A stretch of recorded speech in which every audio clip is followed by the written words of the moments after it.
Good day. Welcome to another session with Guru Wonder.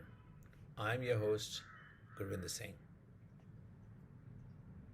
Today I wanted to talk to you about this paradox that while we claim to be talking about global peace, why our actions of the West appear, or it is evident that it is the West is trying to destroy Ukraine. This defies logic. But I have a theory that I can tell you based on the evidence that is in front of us. Why does the West want Ukraine to be destroyed? It is a foregone conclusion, privately acknowledged by the leaders of the collective West, that Ukraine will lose the war. Yet the Western media, primed by their governments and leaders supported by their media, persist in the propaganda that Ukraine is winning and Russia is close to collapse. In fact, the exact opposite is true.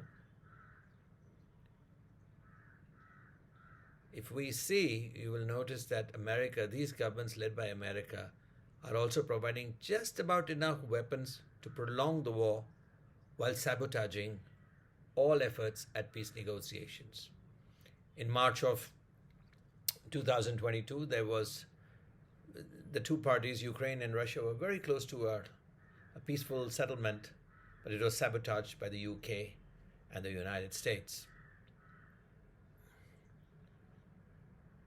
Well, what is at play here? The West wants Russia to take over, occupy, and even annex all of Ukraine, but only after it has been completely wrecked.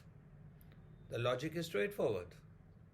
Bleed and weaken Russia by burdening it by the cost of war, attrition, and occupation, and subsequent reconstruction of Ukraine, because Ukraine will be the unwanted child.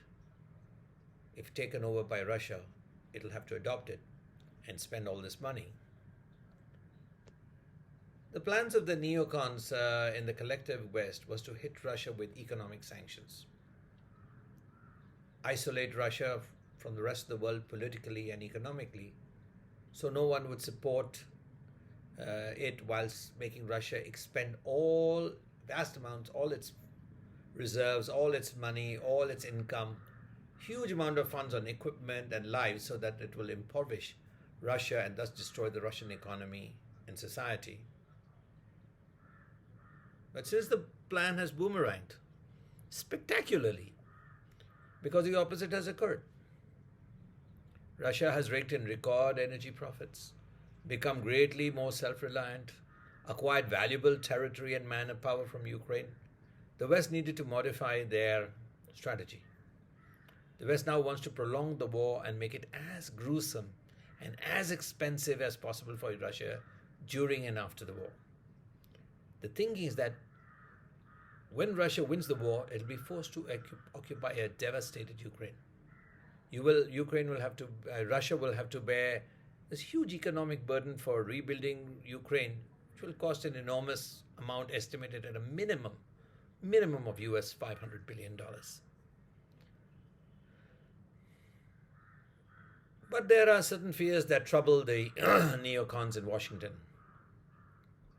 How to prevent a cold, hungry, and rapidly deindustrializing Europe suffering from Ukraine fatigue from seeking peace with Russia. So to nip these initiatives in the bud, the neocons have taken several steps. They first bombed and sabotaged the Nord Stream pipelines, which brings as much as 40% of Germany's gas requirements and up to 22% of Europe's energy requirements.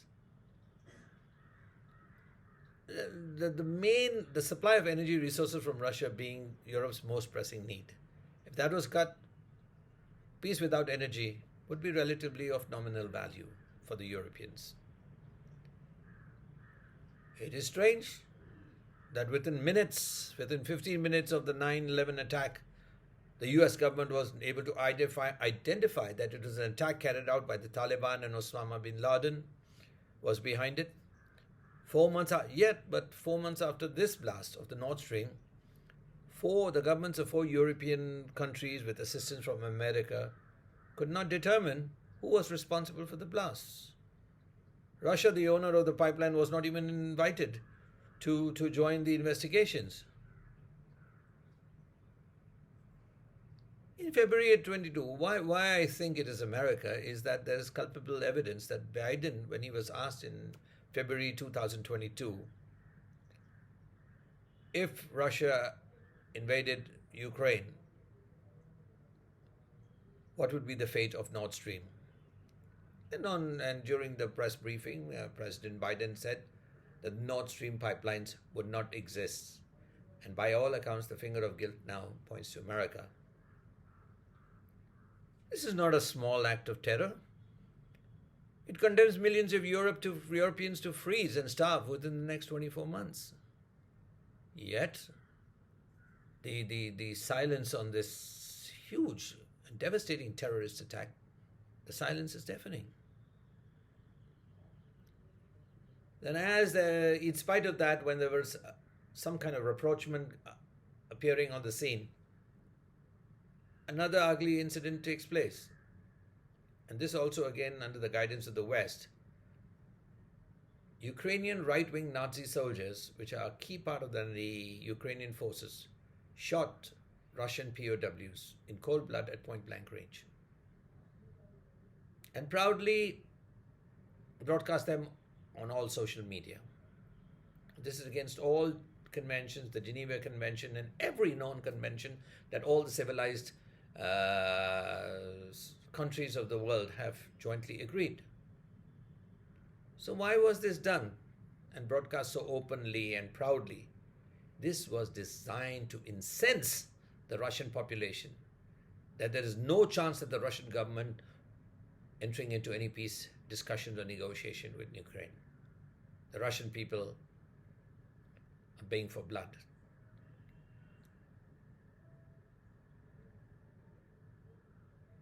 Mr. Zelensky, the Ukrainian president, against advice by his military commanders, insists on sending tens of thousands of mostly untrained and unsuitable soldiers to the front, where they are horrendously slaughtered by Russian artillery and aerial attacks.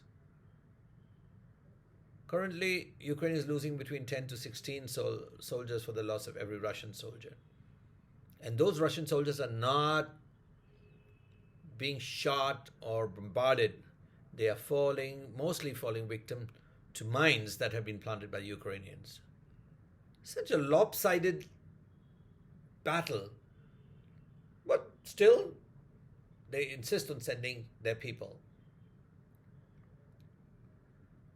Under the directed aim of causing maximum devastation, the Ukrainian leadership, compromised and controlled by the West, keeps on goading the Russians to react and go on a path of massive destruction, just as America did in Iraq, Libya, etc. But to the credit of the Russians, they have constantly refused to cause widespread devastation. Rather, Russia is responding in a highly restrained manner, knocking out on energy nodes and substations to paralyze the effective functioning of the Ukrainian infrastructure without destroying it. Well, with all this talk, what is the likely outcome of these American and Russian machinations? Both the West and Russia want to prolong the conflict, but for widely differing reasons. It is a war of attrition. America wants to make this a decade-long conflict and willing to spend lavishly on this project, and European governments are contributing funds they do not have. They're now borrowing in the open market to send to Ukraine. It's quite possible that this war will drag on for 5, possibly even 10 years. The question is, what will be the outcome? We have to remember that Russia never sought to conquer Ukraine nor destroy it. It wanted to subdue the current Ukrainian regime and enforce security guarantees. Demilitarize not only Ukraine, but Europe, and unmask the hypocrisy of the West, and set up a multipolar world. Russia, it seems, is gradually advancing to occupy and annex the additional four predominantly Russian-speaking populations of the Ukrainian oblasts of Odessa, Zaporozhye, Donetsk, and in addition to the four current oblasts, Ukrainian oblasts that have already been annexed into Russia, there's four more are being looked at. The four that are currently now annexed is Zaporozhye, Kherson, Donetsk, and Luhansk. Now they're looking forward to annexing the next four: Odessa, Mykolaiv, Dnipropetrovsk, and Kharkiv in the east and in the south. What will this do? This area, the east and the south, contributes 75% of Ukraine's GDP, which is worth about $150 billion. Now, if it becomes which is now looking to become an integral part of Russia, and with minimization of corruption, it could easily contribute $300 billion to Russian GDP. And this will more or less, actually more than adequately compensate for the expenses of the war. It's quite likely that Russia will demilitarize a zone of about 300 kilometers beyond its annexed territories in Ukraine to prevent Ukrainian forces from being able to shell these annexed territories. So it'll be like they probably create a demilitarized zone, and this will in all likelihood cover central Ukraine. Western Ukraine believes a lot in the ideology of a German leader in the late 1930s and early 40s. This rump Ukraine, which is basically agriculture, will have to be supported and financed by the collective West. Neutral and with no capability to potentially harm Russia. Since the West is so invested in Ukraine, it is quite likely that they will indefinitely have to support this rump state.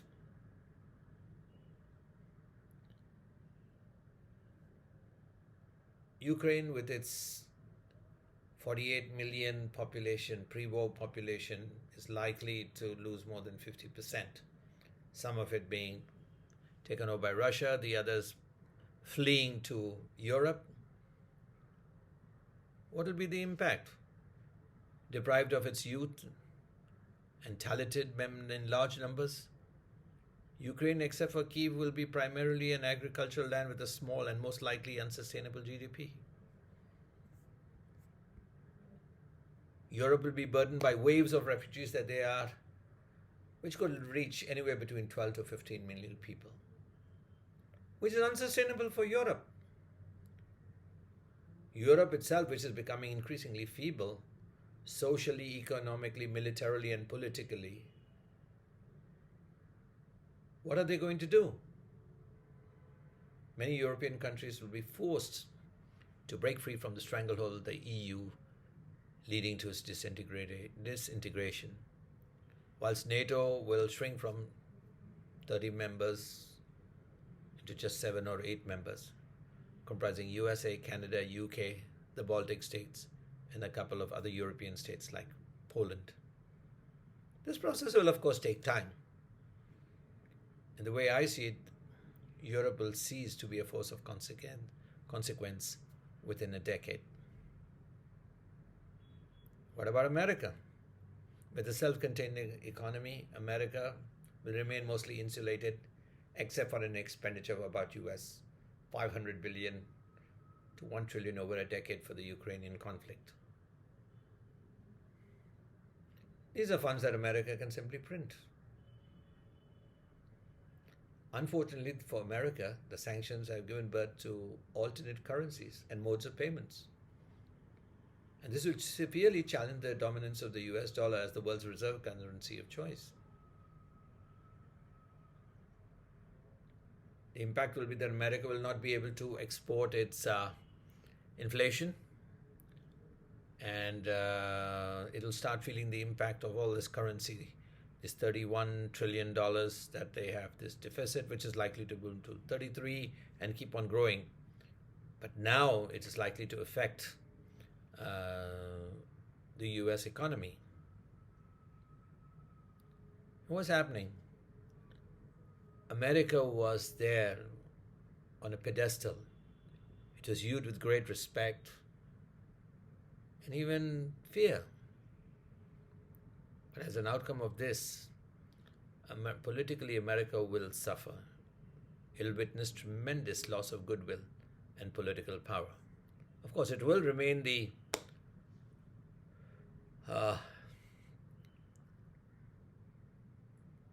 greatest power on the earth, but political power in the earth, but it will have reduced significantly, and its authority will be increasingly challenged.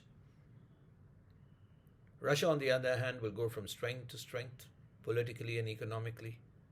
The war has pushed up the energy prices very high, bolstering Russian revenues, whilst pushing Europe further into recession. Russia, which is a big market for Europe, is growing increasingly self-sufficient by each passing day, and this deprives Europe and America of both business and opportunities for investment, which they need desperately.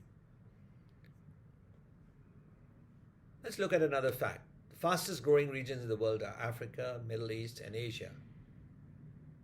And they are increasingly aligning with the BRICS countries: Brazil, Russia, India, China, and South Africa, rather than with the West. And this will bring about a more equitable, multipolar global order. Ukraine promises to become another Afghanistan for America, and it'll cost European and mostly American people about US dollars 1 trillion over the next decade.